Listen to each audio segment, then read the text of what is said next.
Hello Salaar, hello अमार, hello शहबार। बेटा पापा जल्दी आ जाएंगे। आपके पापा इस वक्त बहुत बड़ी जंग लड़ रहे हैं इमरान खान के साथ मिलके, इसलिए परेशान नहीं होना।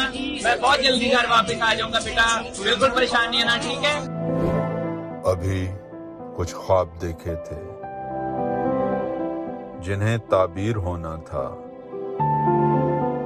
बहुत सा पढ़ के कुछ बनना था, इस मुल्क का मेमार बनना था। जब बाबा आएंगे ये 2 दिनों में ठीक हो जाएगा, तो प्लीज मेरे बाबा को छोड़ दें। ये इसकी तबीयत आप देख सकते हैं, कंडीशन कितनी बुरी हो गई है। मेरी बस एक बहुत बड़ी रिक्वेस्ट है, प्लीज मेरे बाबा को छोड़ दें। ये किसकी संगदिली की भेंट चढ़ाया गया हूं मैं,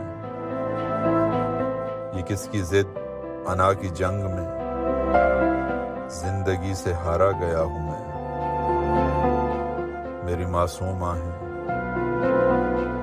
हश्र तक पीछा करेंगी अब।